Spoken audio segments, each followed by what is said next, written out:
Hey fam, it's Nat B here, and today I have a different type of video for you. My 3-year anniversary, home anniversary or home anniversary is coming up in my current home, and I was just reflecting and I was like, I need to do something to kind of celebrate that. So I decided to make a video, and by no means is it at all bragging or, showing off, nothing like that. That is not how I move. The reason why I wanted to do this video is to hopefully encourage someone. If you see my shirt, you'll see that it says something about real estate. Pretty much, if you don't know by now, I am a realtor. And it's not gonna be coming from that aspect either, like, here's 10 tips to buy a home. No, those type of videos I put on my business channel, and that's Sold by Nat. If you're interested in real estate videos, please go ahead and check that out and subscribe there. But like I said, I wanted to do it to encourage someone, because if you've ever had those situations or those moments when you're like, but God, or it had to be God, like there was no way. Like when I think about it, there is no logical reason that I'm a homeowner. There is no logical reason that I'm a realtor and I'm able to help people every day buy and sell homes and help them with their real estate goals and needs. And I just have to think like, but God, like, thank you, Lord. Stay tuned and you're gonna see why I say that. You ever have one of those days where things just don't go exactly as planned? I just recorded like a 18-minute video of this whole story and deleted it by accident. It's okay, just help me about to do this better. Okay. Like I said, I am doing this to encourage someone. Here's why. Here's my story, and I'm gonna share some personal things, and people that know me are probably gonna be like, wow, they didn't even know. Let's start. Born and raised, Cambria Heights, Queens, New York. I lived there until I was 14 years old, 2-parent household. I grew up knowing homeownership. Like, to me, that was normal. So it was not a goal that I ever put on a vision board, because I do vision boards, but I think that was just a goal that was just in me.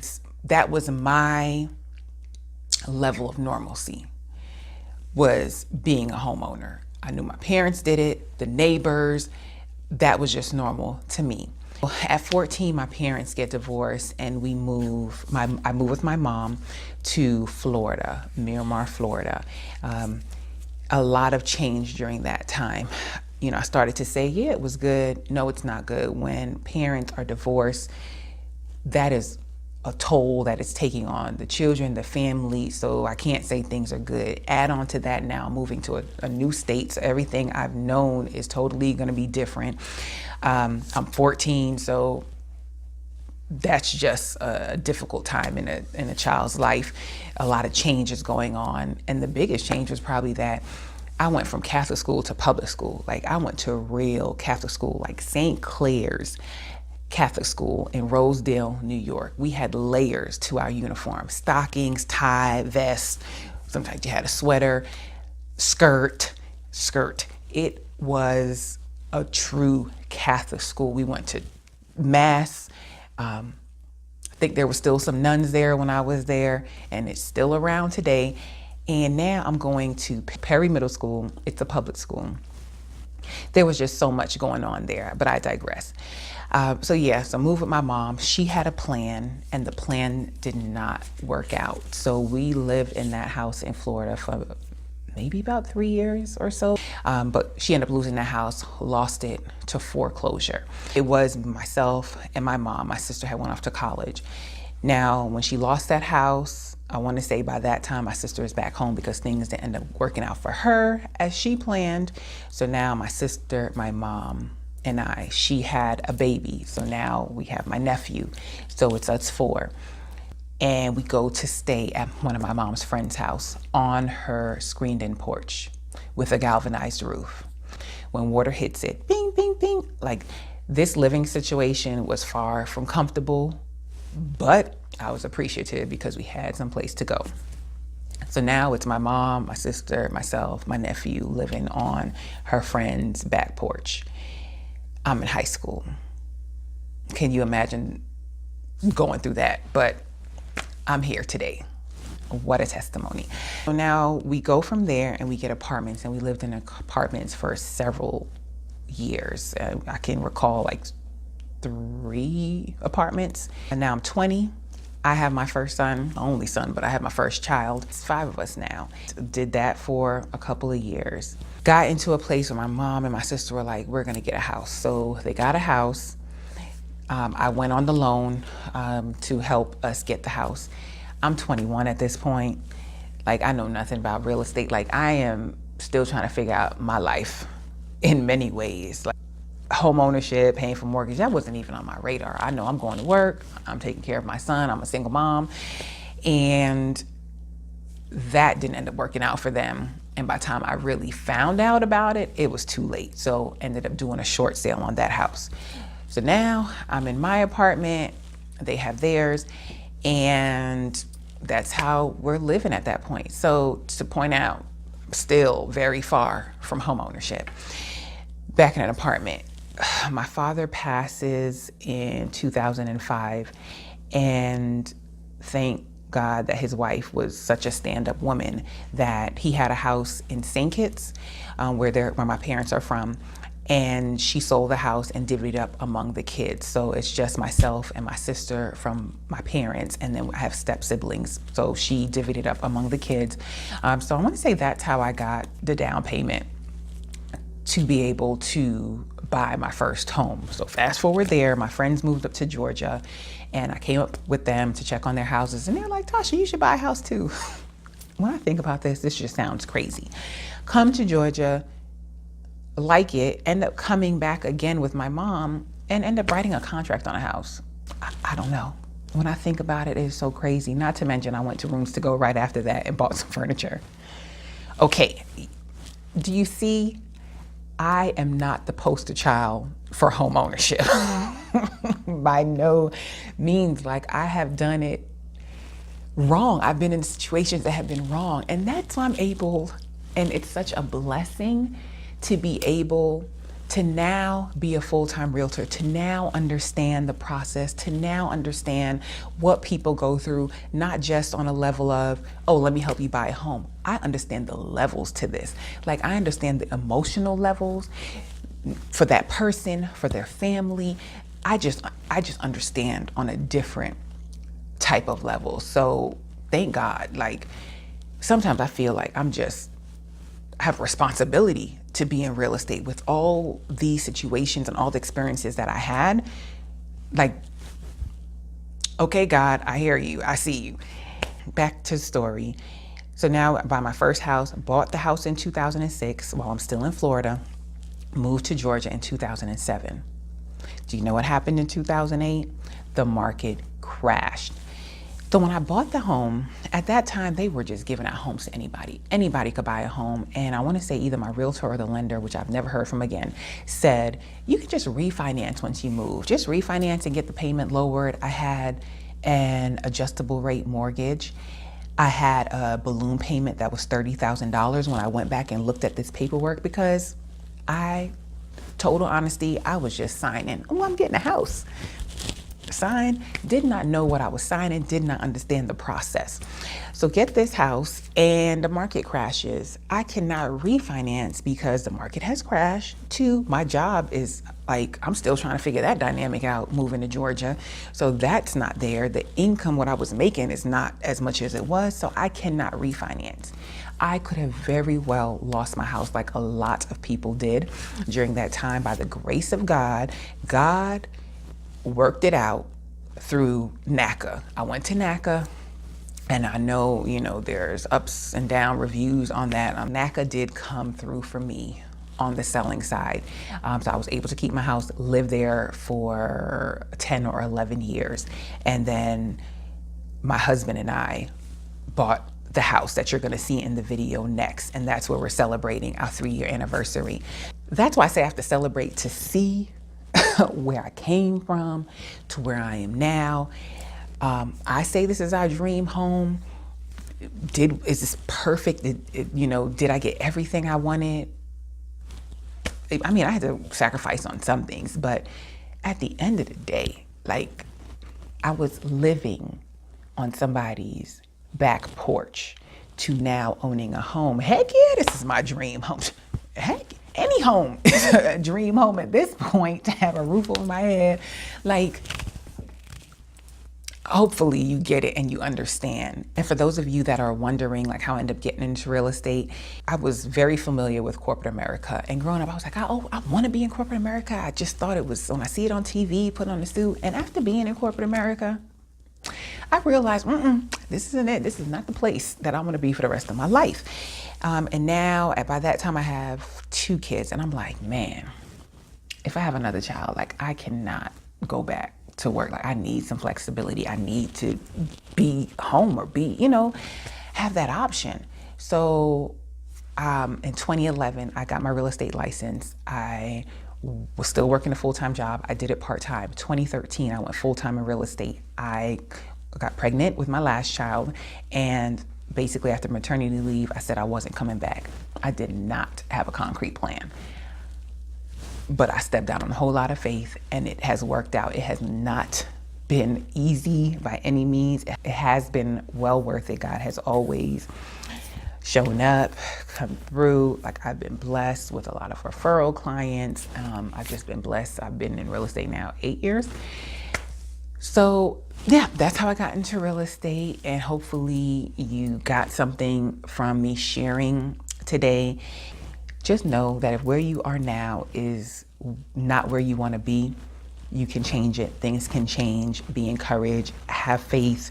Create a plan. Pray. Work your plan. Pray some more. Like, things can turn around. Like, if you would have told that girl years and years ago, when the house we moved to in Florida foreclosed, and now we live in my mom's friend's porch, to living in all these apartments, that I'd be here today, I couldn't have seen it. And it was not easy going through those things. And I see why God doesn't like show you the full picture, because he'd have been like, well, here's what's waiting for you at the end, but here's what you're gonna have to go through. Yeah, that's why he said, take a step. Just take a step. All we have to do is take a step, and then he'll reveal, the next part of it to you, and he'll just help you through the process. So be encouraged, fam. Please be encouraged and enjoy the video. Again, by no means is it bragging, but I want you to keep in mind what I told you, what it looked like before. One thing, I know what it is to have less. So if a situation happens and I have to have less, like, I'm gonna be all right. It's gonna work out. It's gonna get better, because I know what I've come through. One thing I didn't share, and I don't know if I'm going to post it, but when I told you that my dad passed, he passed in 2005 and he committed suicide.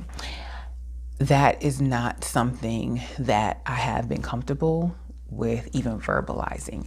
He passed in 2005. It wasn't until 2015, 10 years later, that I was like, Tasha, like, you're gonna have to come to grips with this. Like, you're gonna have to be able to face this one day. I mean, when I say nobody, I feel like only like 2 sets of people knew, and those were people that grew up with us. So they just knew because our families were connected. I told nobody. I told no friends. They knew my dad passed, but I did not tell them why. It's still, I mean, I was angry.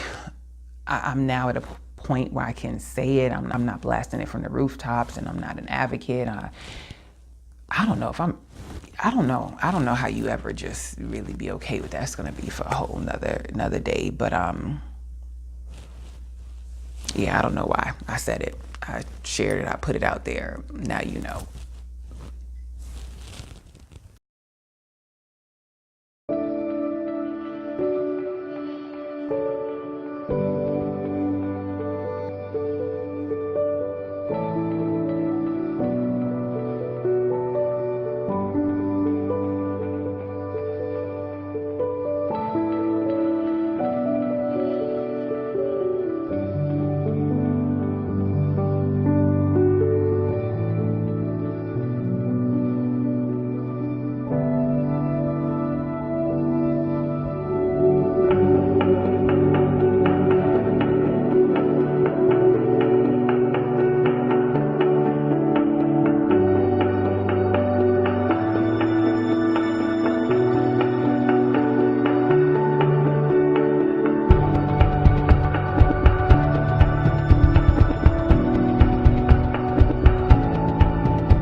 One more thing. As I was preparing this morning to leave the house and just thinking, today I had a closing. Actually, I just left the closing. The thought that I had was, might be like two thoughts. So the first thought was that things can change instantly. Like things can change overnight. So just know what you're going through now can change without you even understanding or knowing where that blessing or that change or how that change is going to come about. The other thought that I had is, you've heard the saying like, God will repay you double fold. But that is so my case. Like, not only has God blessed me to be a homeowner, he threw something on top of it extra. Like, he's blessed me to be a full-time realtor. With that, I'm able to help people every day with their home needs, whether they're buying or selling or trying to get in a position to be able to buy. Like, how cool is that? Like, when they're house hunting, I'm house hunting. When they're closing, I'm closing. When they're experiencing the joy of this new home, I'm experiencing the joy. Like, I pretty much get to do everything except have to pay the mortgage and have to do the moving. So I get to relive the joys of home ownership on a daily basis. Like, do you see, look at God. Like, do you see how awesome that is? So trust and believe it can happen for you. And when it does happen, it's going to be even bigger and better than you could even think it's going to be.